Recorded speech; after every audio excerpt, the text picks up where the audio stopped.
കൃഷ്ണശാലിനിയുടെ latest എപ്പിസോഡിൽ മോൾ അകത്തേക്ക് വാ, പിന്നെ അകത്താണ് സാറ് കിടക്കുന്നത്, സാറിന് മോളെ കാണുമ്പോൾ വലിയ സന്തോഷമാവും എന്നൊക്കെ ഇങ്ങനെ പിള്ള പറഞ്ഞുകൊണ്ടിരിക്കുകയാണ്. അന്നേരവും ശാലിനി ഇങ്ങനെ ഭാമയെ തന്നെ ശ്രദ്ധിക്കുമ്പോൾ ഒന്നും പറയില്ല, കയറ് എന്നിങ്ങനെ പിള്ള ഇങ്ങനെ ആംഗ്യം കാണിക്കുകയും ഉറക്കനെ സംസാരിക്കുകയും ചെയ്യുകയാണ്. തുടർന്ന് ഞാനും കൂടി വരാം, മോളൊന്നും നോക്കണ്ട, അകത്തേക്ക് കയറ് എന്നൊക്കെ പറയുമ്പോഴും ഭാമയെ ശാലിനി ശ്രദ്ധിക്കുന്നുണ്ട്. ഭാമയാണെങ്കിൽ ഇങ്ങനെ കൈവച്ച് ഇങ്ങനെ മുഖം മറച്ചിരിക്കുന്നതല്ലാതെ നിവർന്ന് നോക്കുന്നേ ഇല്ല. അതിനുശേഷം ശാലിനിയാണെങ്കിൽ അകത്തേക്ക് പോകുന്നുണ്ട്, പിള്ളയും പോവുകയാണ്. അന്നേരമാണ് ഭാമ നേരെ ഇരിക്കുന്നത്.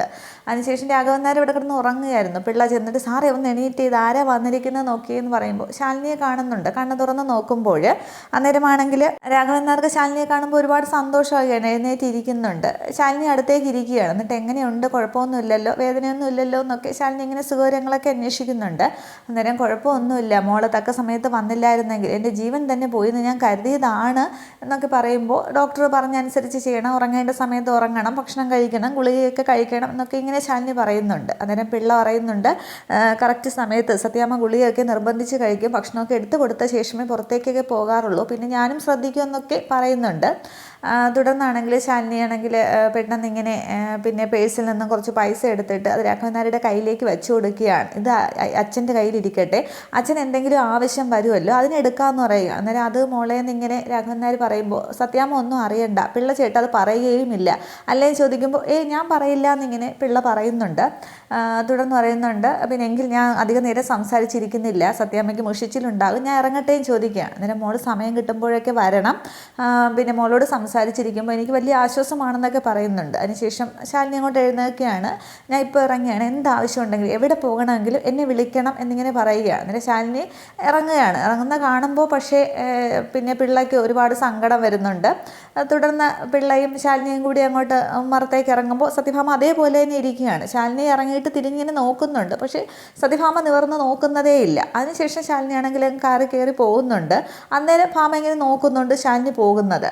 അതിനുശേഷം സത്യഭാമ എഴുന്നേറ്റാണെങ്കിൽ രാഘവൻ നായരുടെ അടുത്തേക്ക് വരികയാണ്. വരുമ്പോൾ പെട്ടെന്ന് രാഘവൻ നായർ ഭാമ വരുന്ന ശബ്ദം കേട്ടുകൊണ്ട് ആ പൈസ അങ്ങ് തലണ്ണയുടെ അടിയിലേക്ക് അങ്ങ് വയ്ക്കുകയാണ്. ഭാമ ഇങ്ങനെ വന്ന് രാഘവൻ നായരെയൊക്കെ നോക്കിയിട്ട് ആ കസേരയിലേക്ക് ഇരിക്കുന്നുണ്ട്. അന്നേരം രാഘവൻ നായർ ആ ഒരു പൈസ ഒളിപ്പിച്ച് ആ ഒരു വേവലാതിയിൽ തന്നെ ഇരിക്കുകയാണ്. എന്നിട്ട് തലവണയുടെ മുകളിൽ ഇങ്ങനെ കൈവച്ച് ഒന്നും അറിയാത്ത ഒരു രാഘവൻ നായർ ഇരിക്കുന്നുണ്ട്.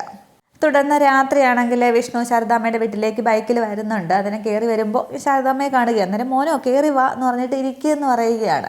തുടർന്ന് സത്യ വിളിക്കുന്നുണ്ട്. സത്യയെ വന്നേ, രാവിലെ മുതൽ അന്വേഷിച്ച ആളതേ കൺമുന്നിൽ വന്ന് ചാടിയിട്ടുണ്ട്. സത്യയെന്ന് വിളിക്കുമ്പോൾ സത്യ ഓടിക്കൊണ്ട് വരികയാണ്. ഹായ് അച്ഛൻ എന്നും പറഞ്ഞ് വിഷ്ണുവിനെ അങ്ങോട്ട് കെട്ടിപ്പിടിച്ച് മുത്തമൊക്കെ കൊടുക്കുകയാണ്. എന്നിട്ട് ഞാൻ പറഞ്ഞ കാര്യം വാങ്ങിച്ചോ എന്ന് ചോദിക്കുകയാണ്. അന്നേരം പിന്നെ വാങ്ങിക്കാതെ എൻ്റെ കുട്ടി പറഞ്ഞത് പിന്നെ ഞാൻ വാങ്ങിക്കില്ലേ എന്ന് ചോദിക്കുകയാണ്. തുടർന്ന് മഞ്ച് ആണ് മുട്ടായി എടുത്ത് ഇങ്ങനെ സത്യയ്ക്ക് കൊടുക്കുന്നുണ്ട്. അന്നേരം ഞാൻ പറഞ്ഞതുപോലെ വാങ്ങിച്ചുകൊണ്ട് വരുമല്ലേ എന്ന്. അന്നേരം എൻ്റെ കുട്ടി പറഞ്ഞാൽ പിന്നെ ഞാൻ വാങ്ങിച്ചുകൊണ്ട് വരില്ലേ, അതിനല്ലേ ഈ രാത്രി ഞാൻ ഓടിപ്പാഞ്ഞ് ഇങ്ങോട്ടത്തേക്ക് വന്നത് എന്ന് പറഞ്ഞിട്ട് അത് അവിടേക്ക് ഇരിക്കുന്നുണ്ട്. അന്നേരമാണെങ്കിൽ പിന്നെ വിഷ്ണുവിനോട് ശാരദാമ്മ ചോദിക്കുന്നുണ്ട് രണ്ടുപേർക്കും ഭക്ഷണം എടുത്ത് വെക്കട്ടെ, ശാലിനി വരാൻ വൈകുമെന്ന്. അന്നേരം എനിക്ക് വേണ്ട, വിശപ്പായിട്ടില്ല, രാത്രി ഓട്ടം ഉള്ളതാണ്, ഇവൾക്ക് എടുത്ത് വെച്ചോ എന്ന് പറയുകയാണ്. എന്നിട്ട് സത്യ പറയുന്നുണ്ട് എനിക്കും വിശപ്പില്ല, അപ്പോൾ രണ്ടുപേർക്കും ഭക്ഷണം വേണ്ടല്ലേ. തുടർന്ന് സത്യയാണെങ്കിൽ ഈ മഞ്ച് പൊട്ടിക്കാനായിട്ട് വിഷ്ണുവിൻ്റെ കൊടുക്കുമ്പോൾ അത് പൊട്ടിച്ച് വിഷ്ണു കൊടുക്കുന്നുണ്ട്. കുട്ടി അവിടെ ഇരുന്ന് കഴിക്കുന്നുമുണ്ട്. അന്നേരം ശാരദാമ്മ പറയുന്നുണ്ട് ശ്യാമ പപ്പിയും വിളിച്ചുകൊണ്ട് അവിടേക്ക് പോയി, അവിടെ ഇനി എന്തൊക്കെ ഉണ്ടാകും എന്നൊന്നും അറിയില്ല, നേരവണ്ണം ജീവിച്ചു പോയാൽ മതിയായിരുന്നു എന്നൊക്കെ പറയുമ്പോൾ വിഷ്ണുവിൻ്റെ മുഖം മാറുകയാണ്. അന്നേരം വിഷ്ണു പറയുന്നുണ്ട് ദൈവത്തിന് പോലും പൊറുക്കാൻ പറ്റാത്ത കാര്യങ്ങളാണ് അവനവിടെ ചെയ്തു കൂട്ടുന്നത്, ഇനി അവൻ അതിൽ നിന്ന് രക്ഷപ്പെടണമെങ്കിൽ സ്വയം ചിന്തിച്ചാൽ മാത്രമേ രക്ഷപ്പെടാനായിട്ട് സാധിക്കുകയുള്ളൂ എന്നിങ്ങനെ വിഷ്ണു ദേഷ്യത്തോടെ സംസാരിക്കുന്നുണ്ട്. തുടർന്ന് ശാരദാമ്മ പറയുന്നുണ്ട് അവനവൻ്റെ കാര്യം നോക്കാൻ കഴിയില്ലെങ്കിൽ പിന്നെ എന്തിനാ മറ്റുള്ളവരുടെ വാക്കും കണ്ടു ജീവിക്കുകയാണെങ്കിൽ പിന്നെ പറഞ്ഞിട്ട് കാര്യമൊന്നും ഇല്ലല്ലോ എന്നിങ്ങനെ സംസാരിച്ചുകൊണ്ട് നിൽക്കുമ്പോൾ ശാലിനി വരുന്നുണ്ട്. വണ്ടിയിൽ നിന്ന് ഇറങ്ങുമ്പോൾ ശാലിനി ഇങ്ങനെ വിഷ്ണുവിൻ്റെ ബൈക്ക് ശ്രദ്ധിക്കുന്നുണ്ട്. അതിനുശേഷം അകത്തേക്ക് കയറുമ്പോൾ ആ വിഷ്ണുവേട്ട എന്നും പറഞ്ഞ് ചെല്ലുകയാണ്. അന്നേരമാണ് സത്യയുടെ കയ്യിലിരിക്കുന്ന ഈ ചോക്ലേറ്റ് കാണുന്നത്. അന്നേരം ആഹാ ചോക്ലേറ്റൊക്കെ കിട്ടിയിട്ടുണ്ടല്ലോ എന്ന് പറയുകയാണ്. ചോക്ലേറ്റ് മുഴുവൻ കഴിച്ച് പല്ല് മുഴുവൻ നാശമാക്കും എന്നിങ്ങനെ പറയുമ്പോൾ വിഷ്ണു പറയുന്നുണ്ട് അതെ 2 ചോക്ലേറ്റ് കഴിച്ചെന്നും പറഞ്ഞ് എൻ്റെ മോളുടെ പല്ലൊന്നും നാശമാവില്ല എന്ന് പറയുമ്പോൾ അങ്ങനെ അങ്ങോട്ട് പറഞ്ഞു കൊടുക്കുക അച്ഛാന്നിങ്ങനെ സത്യം പറയുകയാണ്. അന്നേരം അച്ഛന് പറ്റിയ മോള് തന്നെ എന്നിങ്ങനെ പറയുന്നുണ്ട്. തുടർന്ന് ശാലിനി അങ്ങോട്ടത്തേക്ക് ഇരിക്കുകയാണ്. വിഷ്ണുവേട്ട എപ്പോൾ വന്നു എന്ന് ചോദിക്കുമ്പോൾ ഞാൻ ദേ ഇപ്പോൾ വന്നുള്ളൂ, രാത്രി ഒരു ഓട്ടം ഉണ്ട്, അതിനിടയ്ക്ക് ഇങ്ങോട്ടത്തേക്ക് അകത്തേക്ക് കയറിയതാണ് എന്നിങ്ങനെ പറയുമ്പോൾ, അപ്പോൾ ഇവൾക്ക് ചോക്ലേറ്റും കൊണ്ട് വന്നതായിരിക്കും അല്ലേ എന്ന് പറയുമ്പോൾ, പിന്നെ അല്ലാതെ എന്നിങ്ങനെ വിഷ്ണു പറയുന്നുണ്ട്. അന്നേരം ശാരദാമ്മ പറയുന്നുണ്ട്, ശ്യാമ രോഹിത്തിൻ്റെ കൂടെ പോയ കാര്യം ഞാനങ്ങോട്ട് പറയുകയായിരുന്നു എന്ന് പറയുമ്പോൾ ശാലിനി പറയുന്നുണ്ട്, അവിടെ എന്തൊക്കെയോ ബിസിനസ് നടത്തുന്നുണ്ട്, പക്ഷേ ഞാൻ ആളുകളെ അന്വേഷിക്കാൻ വിട്ടിട്ട് ഒന്നും കണ്ടെത്താനായിട്ട് സാധിച്ചില്ല എന്ന് പറയുമ്പോൾ വിഷ്ണു അങ്ങോട്ട് ചാടി ദേഷ്യം കൊണ്ട് എഴുന്നേൽക്കുകയാണ്. അല്ലെങ്കിലും നിങ്ങളുടെ കൂടുതൽ ചാരന്മാർ പോലീസും തന്നെയാണുള്ളത്, എന്ത് വിചാരിച്ചാലും എന്ത് നടത്തിയാലും കണ്ടുപിടിക്കാൻ പോകുന്നില്ല. കൂടുതൽ ആൾക്കാരും ചന്ദ്രബോസിൻ്റെയും സുസ്മിതയുടെയുമാണ്. അവരുള്ളപ്പോൾ വേറൊന്നും കണ്ടുപിടിക്കാനായിട്ട് പറ്റില്ല എന്ന് ഞാൻ ഇറങ്ങുകയാണ് എന്ന് പറഞ്ഞ് വിഷ്ണു ഇറങ്ങാൻ തുടങ്ങുന്നുണ്ട്. അന്നേരം വിഷ്ണു ഏട്ടാന്ന് പറഞ്ഞ് ശാലിനി ഇങ്ങനെ പിടിച്ച് വിഷ്ണുവിൻ്റെ കൈ പിടിക്കുകയാണ്.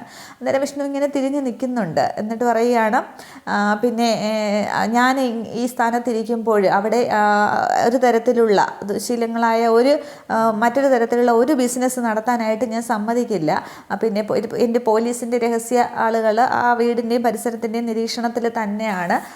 ആ വീടിൻ്റെ പവിത്രത എന്തായാലും ഞാൻ കളയില്ല. അത്രയെങ്കിലും ഞാൻ ആ വീടിന് വേണ്ടി ചെയ്യണ്ടേ വിഷ്ണുവേട്ട എന്നിങ്ങനെ പറയുമ്പോൾ വിഷ്ണുവിന് അത് മനസ്സിലാകുകയാണ്. പക്ഷേ വിഷ്ണു അവിടെ അത് പറയുന്നില്ല. നേരത്തെ ഉണ്ടായ സംഭവങ്ങളൊന്നും വിഷ്ണു അവിടെ ശാലിനിയോട് പറയുന്നില്ല. അതിനുശേഷം വിഷ്ണു ഇറങ്ങുകയാണ്. അതത്രേ കാണിക്കുന്നുള്ളൂ.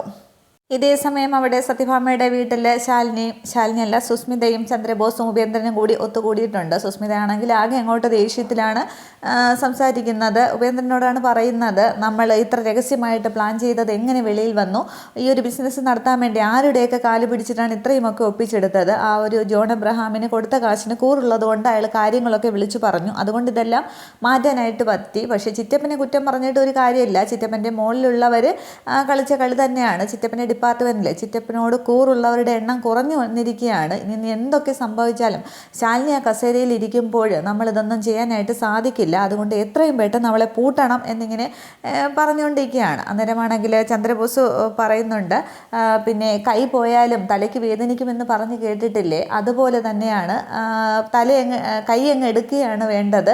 അങ്ങനെയെന്ന് പറയുമ്പോൾ പക്ഷെ അതെങ്ങനെ എന്നിങ്ങനെ ചോദിക്കുന്നുണ്ട്. അന്നേരം ശാലിനിയുമായിട്ട് ബന്ധപ്പെട്ട ശാലിനിയുടെ വലം കൈയായിട്ടുള്ള ആരെങ്കിലും എന്തെങ്കിലും കേസിലോ പിന്നെ കുറ്റത്തിലോ പെട്ടാൽ അതിൻ്റെ കോട്ടം ശാലിനിക്ക് തന്നെ ആയിരിക്കും. അങ്ങനെ അവളെ പൂട്ടാൻ പറ്റുള്ളൂ എന്ന് പറയുമ്പോൾ ഉപേന്ദ്രൻ പറയുന്നുണ്ട്, ഞാൻ ആ മുൻപ് നഷ്ടമായ ഗോൾഡൻ ചാൻസിനെ കുറിച്ച് ഓർത്താണ് ഇപ്പോൾ വിഷമിക്കുന്നത്. അന്ന് ഒരു 1/2 ഇഞ്ച് കയറ്റി കുത്തിയിരുന്നെങ്കിൽ ഇപ്പോൾ 16 നടത്തി തുളസിത്തറയിൽ തുളസിയും കിളിർത്തേനെ എന്നിങ്ങനെ പറയുന്നുണ്ട്.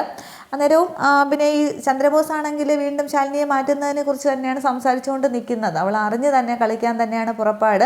ഇനിയിപ്പോൾ ചൂടുവെള്ളത്തിൽ വീണ പൂച്ചയല്ലേ, പച്ചവെള്ളം കണ്ടാലും പേടിക്കും. അതുകൊണ്ട് അവൾക്ക് നേരിട്ട് അവളെ ആക്രമിക്കാൻ പറ്റില്ല എന്ന് പറയുമ്പോഴാണ് ഉപേന്ദ്രൻ പറയുമ്പോഴാണ് ചന്ദ്രബോസ് ഇങ്ങനെ ഒരു കാര്യം പറയുന്നത്. അങ്ങനെ ഇവരിങ്ങനെ ആ ഒരു പ്ലാൻ ഇങ്ങനെ പറഞ്ഞുകൊണ്ടിരിക്കുമ്പോഴത്തേക്കും മുകളിൽ നിന്നാണെങ്കിൽ രോഹിത് ഇങ്ങനെ ആടി ഇറങ്ങി അവിടെ വന്ന് നിൽക്കുകയാണ്. ഒരു കുപ്പി കൈയിരിപ്പുണ്ട്. തീർന്നു എന്ന് പറഞ്ഞിട്ട് ഈ കുപ്പി എടുത്ത് കുടിക്കുന്നത് കാണിക്കുന്നുണ്ട്. അന്നേരം സുസ്മിതയും ചന്ദ്രബോസും ഇങ്ങനെ നോക്കുകയാണ്. ആ ഒരു പിന്നെ രോഹിത്തിൻ്റെ ആ ഒരു രീതിയൊക്കെ കണ്ടിട്ട് ഒരു കുടിയൻ ഇങ്ങനെ ഇറങ്ങി വരുന്ന പോലെ.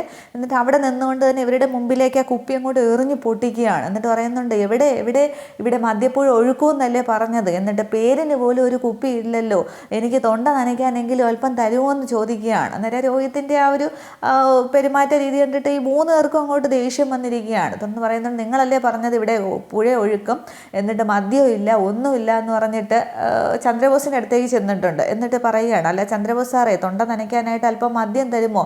ശകലമെങ്കിലും എനിക്ക് തന്നെ സാറിൻ്റെ കോട്ടയിൽ നിന്ന് തന്നാൽ മതി എന്നിങ്ങനെ പറഞ്ഞ് ചന്ദ്രബോസ് കസേരയിൽ ഇരിക്കുമ്പോൾ രോഹിത് ഇങ്ങനെ ഇരുന്ന് തറയിൽ ചെന്നിരിക്കുകയാണ്, ചന്ദ്രബോസിൻ്റെ കാലിലൊക്കെ പിടിച്ചുകൊണ്ട്. അന്നേരം പിന്നെ ചന്ദ്രബോസിന് ആകെ ദേഷ്യം വരുന്നുണ്ട് ഇവൻ്റെ രോഹിത്തിൻ്റെ രീതി കണ്ടിട്ട്. തുടർന്ന് പറയുകയാണ്, നിനക്ക് മദ്യം കൊണ്ട് ആറാട്ട് തന്നെ നടത്താം, നിൻ്റെ കട്ടിലിൽ മദ്യക്കുപ്പികൾ കൊണ്ട് നിരത്തുകയൊക്കെ ചെയ്യാം, പക്ഷേ നിനക്ക് ശാലിനി ഒന്ന് കൊന്നു തരാനായിട്ട് സാധിക്കുമോ എന്ന് ചോദിക്കുകയാണ്. അന്നേരമാണെങ്കിൽ രോഹിത് അടിയുള്ളിൽ ഞാൻ തറയിലേക്ക് ഇരിക്കുകയാണ്. എന്നിട്ട് കൊന്നു തരാനോ ഞാനോ? എനിക്കിങ്ങനെ കൂട്ടത്തിൽ നിന്ന് നിങ്ങളുടെ കൂടെ വിടുവായുത്തരം പറയാനല്ലാതെ ഒരാളെ കൊല്ലാനൊന്നും എന്നെ കൊണ്ട് പറ്റില്ല. അതേ കൈ വിറയ്ക്കുന്നത് കണ്ടില്ലേ, കുടിക്കാഞ്ഞിട്ടാണ്. അല്പം മദ്യം തരൂ, എന്തിനാ പിന്നെ അന്തസ്സായിട്ട് തെണ്ടിയിട്ടല്ലേ ഞാൻ ചോദിക്കുന്നതല്ലേ, നാണം കിടേണ്ട ആവശ്യമൊന്നുമില്ല എന്നിങ്ങനെ പറയുമ്പോൾ, കൊല്ലാനൊന്നും പറ്റില്ല എന്നിങ്ങനെ പറയുമ്പോൾ ഈ ചന്ദ്രബോസിന് ദേഷ്യം വന്ന് രോഹിത്തിൻ്റെ കോളറിനങ്ങോട്ട് ചുറ്റി പിടിക്കുകയാണ്. എന്നിട്ട് പറയുകയാണ്, അത് പറ്റില്ലെങ്കിലും അടങ്ങി ഒരു മൂലയ്ക്ക് ഇരുന്നോളണം, നമ്മൾ പറയുന്നതും കേട്ട് ഉണ്ടെന്ന് പറഞ്ഞ് കോളർ നിങ്ങൾ പിടിച്ചിട്ട് അങ്ങ് ദൂരേക്ക് അങ്ങ് എറിയുകയാണ്. തുടർന്ന് രോഹിത് പറയുന്നുണ്ട്, നിങ്ങളൊക്കെ നോക്കിക്കൊണ്ടിരിക്കും, ഞാനിവിടെ എവിടെയെങ്കിലും ഒരു പെഗ് കിട്ടുമോയെന്ന് നോക്കട്ടെ, ഒരു കുപ്പിയെങ്കിലും ഉണ്ടോട്ട് നോക്കട്ടെ എന്നും പറഞ്ഞ് രോഹിത് അവിടെയൊക്കെ തപ്പിത്തടഞ്ഞ് അങ്ങോട്ട് പോകുന്നുണ്ട്. പക്ഷേ ആ ഒരു രോഹിത്തിൻ്റെ അഭിനയത്തിൽ ആ ഒരു ഒറിജിനാലിറ്റി ഫീൽ ചെയ്യുന്നില്ല. മനോഹത്ത് പരസ്പരം ബന്ധമില്ലാതെയൊക്കെ ഇങ്ങനെ സംസാരിച്ചുകൊണ്ടിരിക്കുകയാണ്. അന്നേരം സുസ്മിതയും ഉപേന്ദ്രനും ഒക്കെ ഇവനെ തന്നെ ഇങ്ങനെ നോക്കിക്കൊണ്ട് നിൽക്കുകയാണ്. രോഹിത് അങ്ങ് അകത്തേക്ക് അങ്ങ് പോകുന്നുണ്ട്. തുടർന്ന് സുസ്മിത വീണ്ടും ചോദിക്കുകയാണ്, അല്ല ചിറ്റപ്പൻ പറഞ്ഞല്ലോ കൈ പോയാൽ പിന്നെ തലയ്ക്ക് വേദനിക്കും എന്നുള്ളത്, എന്താണെന്ന് പറഞ്ഞില്ല എന്ന് പറയുമ്പോൾ അത് വിഷ്ണു എന്നിങ്ങനെ പറയുകയാണ്. വിഷ്ണുവിനെയാണ് നമ്മൾ ഇനി കരുവാക്കേണ്ടത്. പിന്നെ മദ്യത്തിനെതിരെയല്ലേ അവനും അവളും കൂടി ഭാര്യയും ഭർത്താവും കൂടി പടപ്പുറപ്പാട് നടത്തുന്നത്. അപ്പോൾ ആ ഒരു ഇതുകൊണ്ട് തന്നെയാണ്, ആ ഒരു ആയുധം തന്നെയാണ് നമ്മൾ ബ്രഹ്മാസ്ത്രമായിട്ട് അവൻ്റെ നേരെയും ഉപയോഗിക്കേണ്ടത്. അവൻ വീണാൽ കൊള്ളുന്നത് വിഷ്ണുവിനാണെങ്കിലും തെറിക്കുന്നത് അവളുടെ ശാലിനിയുടെ കസേര തന്നെ ആയിരിക്കും എന്നിങ്ങനെ പറയുന്നുണ്ട്. ഇതേ സമയം വിഷ്ണുവും കമലിനും കൂടി ലോഡും കൊണ്ട് ഇങ്ങനെ ലോറി ഓടിച്ചിങ്ങനെ വരികയാണ്. അന്നേരം വിഷ്ണു ഇങ്ങനെ കോട്ടുവായിടുന്നുണ്ട്, ഉറക്കം വരുന്നുണ്ട്. അന്നേരം കമലൻ ചോദിക്കുകയാണ്, അല്ല ആശാൻ ഉറക്കം വരുന്നുണ്ടോ എന്ന്. അന്നേരം വരുന്നെങ്കിൽ എന്ന് പറയുമ്പോൾ എന്നെ ഇതൊന്ന് വളയ്ക്കാനായിട്ട് പഠിപ്പിച്ചെങ്കിൽ ആശാൻ ഇപ്പോൾ കിടന്ന് സുഖമായിട്ട് ഉറങ്ങാമായിരുന്നല്ലോ എന്ന് പറയുകയാണ്. അന്നേരം വളയ്ക്കാൻ മാത്രം മതിയോ, അപ്പോൾ ഓടിക്കണ്ടേ എന്ന് ചോദിക്കുകയാണ്. അന്നേരം അത് വേണം, പക്ഷേ ബൈപ്പാസിൽ മാത്രമേ ഞാൻ ഓടിക്കുകയുള്ളൂ, അവിടെ ആകുമ്പോൾ വളവ് വരില്ലല്ലോ എന്ന് പറയുകയാണ്. അന്നേരം പറയുന്നുണ്ട്, എങ്കിലേ നീ ഒരു കാര്യം ചെയ്യുമെന്ന് പറയുകയാണ്. അന്നേരം എന്താ ഇപ്പം തന്നെ എനിക്ക് തരാൻ പോവുകയാണോ എന്ന് ചോദിക്കുന്നുണ്ട്. അന്നേരം അതല്ലടാ, നാളെ നീ ദക്ഷിണയൊക്കെ ആയിട്ട് വാ, നമുക്ക് നാളെ മുതൽ അങ്ങോട്ട് പഠിച്ചു കളയാമെന്ന് പറയുമ്പോൾ കമലിനങ്ങ് ഏറെ ആവേശം കയറുകയാണ്. എന്നിട്ട് പറയുന്നുണ്ട്, മറ്റുള്ള വാഹനങ്ങളെ പോലെയല്ല ലോറി, ഇത് ഓടിക്കാനായിട്ട് പഠിക്കണമെങ്കിൽ മനസ്സ് നന്നായിട്ട് പാകപ്പെടുത്തണം എന്നൊക്കെ പറഞ്ഞ് അവരിങ്ങനെ സംസാരിച്ചുകൊണ്ട് വരുമ്പോൾ ഈ മുന്നിൽ എക്സൈസുകാർ ഈ ലോറിക്ക് കൈ കാണിക്കുന്നുണ്ട്. അന്നേരം ആശാനെ ചെറിയൊരു കുഴപ്പം മണക്കുന്നുണ്ടല്ലോ എന്ന് പറയുമ്പോൾ എന്താണെന്ന് ചോദിക്കുമ്പോൾ എക്സൈസുകാരെന്ന് പറയുന്നുണ്ട്.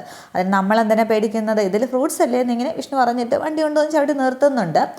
തുടർന്നാണെങ്കിൽ അതിൽ നിന്ന് ഒരു പോലീസുകാരൻ വന്നിട്ട് വന്ന് നിൽക്കുകയാണ്. അന്നേരം സാറേ ഫ്രൂട്ട്സ് ആണ് എന്ന് വിഷ്ണു ഇങ്ങനെ പറയുകയാണ്. അന്നേരം അപ്പോൾ നീയൊക്കെ മാറ്റാൻ പോകുന്നേ ഉള്ളൂ അല്ലേ എന്നിങ്ങനെ ചോദിക്കുന്നുണ്ട്. അന്നേരം വിഷ്ണു ഇങ്ങനെ ശ്രദ്ധിക്കുകയാണ്. കമലിന് എന്തോ ഒരു മന്തികേട് പോലെ തോന്നുന്നുണ്ട്. തുടർന്ന് വേറൊരു പോലീസാണെങ്കിൽ എക്സൈസ് ദിവസത്തിൻ്റെ അടുത്തേക്ക് ചെന്നിട്ട് സാറേ വണ്ടി നമ്പർ കറക്റ്റാണെന്ന് പറയുന്നുണ്ട്. അന്നേരം മറ്റേ പോലീസുകാരനാണെങ്കിൽ എന്താ പേരും ചോദിക്കുമ്പോൾ വിഷ്ണു എന്ന് പറയുകയാണ്. അന്നേരം വിഷ്ണു ആയാലും പരമശിവനായാലും ഇങ്ങോട്ട് ഇറങ്ങുക, ഞങ്ങൾക്ക് വണ്ടി ഒന്ന് പരിശോധിക്കണമെന്ന് പറയുകയാണ്. അന്നേരം പേരും കറക്റ്റാണ് എന്നുള്ളത് മറ്റേ പോലീസുകാരൻ പറയുന്നുണ്ട്. തുടർന്ന് വിഷ്ണു പറയുകയാണ്, സാറേ ഇതിൽ ഫ്രൂട്ട്സ് ആണെന്ന് പറഞ്ഞല്ലോ, വെറുതെ മനുഷ്യനെ മെനക്കെടുത്താനായിട്ട് എന്നിങ്ങനെ പറയുമ്പോൾ പിന്നെ ഈ പോലീസുകാരൻ പറയുന്നുണ്ട്, നിൻ്റെ വണ്ടിയിൽ സ്പിരിറ്റ് കടത്തുന്നു എന്നൊരു ഇൻഫർമേഷൻ കിട്ടിയിട്ടുണ്ട്, അപ്പോൾ നമ്മൾ പരിശോധിച്ചിട്ട് ഇപ്പോൾ തന്നെ അങ്ങ് വിട്ടേക്കാം വിടാ എന്നിങ്ങനെ പറയുമ്പോൾ കമലിനെ എല്ലാവരെയും ശ്രദ്ധിക്കുന്നുണ്ട്. കമലൻ പറയണം, ആശാനെ ഒരു വശപ്പശക് മണങ്ങുന്നുണ്ടല്ലോ, നമ്മുടെ വണ്ടി നമ്പരും പേരുമൊക്കെ ആരോ കൃത്യമായിട്ട് എഴുതി കൊടുത്തിരിക്കുന്ന രീതിയിലാണ് അവർ നോക്കുന്നത് എന്നിങ്ങനെ പറയുമ്പോൾ വിഷ്ണു ഇങ്ങനെ എല്ലാവരെയും ശ്രദ്ധിക്കുന്നുണ്ട്. ഈ സമയത്ത് ഒരു പോലീസുകാരൻ മുകളിലേക്ക് കയറി സാധനങ്ങൾ ആ ഫ്രൂട്ട്സിൻ്റെ പിന്നെ കാർഡ്ബോർഡ് മൊത്തം ഇങ്ങനെ അഴിച്ചു ഇറക്കി പരിശോധിക്കുകയാണ്. ഇത്രയും ആകുമ്പോൾ എപ്പിസോഡ് അവസാനിക്കുന്നുണ്ട്. അപ്പോൾ അവിടെ വിഷ്ണുവും കമലിനും കൂടി താഴേക്ക് ഇറങ്ങും. അതിനുശേഷം അവരതിൽ നിന്നും ആ സ്പിരിറ്റിൻ്റെ ഇത് എടുക്കുകയാണ് ചെയ്യുന്നത്. പക്ഷെ അതിനുശേഷമാണ് വിഷ്ണു ഇറങ്ങി ഓടുന്നതൊക്കെ. പക്ഷെ വിഷ്ണുവിനെ പിടിക്കുമോ കമലിനെ പിടിക്കുമോ എന്നുള്ളതും പിന്നീടാണ് ഈ പ്രശ്നങ്ങൾ മൊത്തത്തിലുണ്ടാകുന്നത്. പക്ഷെ ശാലിനി പ്രശ്നം എങ്ങനെ പരിഹരിക്കും എന്നുള്ളതാണ് നമുക്കറിയേണ്ടത്. നമുക്ക് അടുത്ത എപ്പിസോഡിൽ എന്തായാലും കാണാം. Okay, thank you.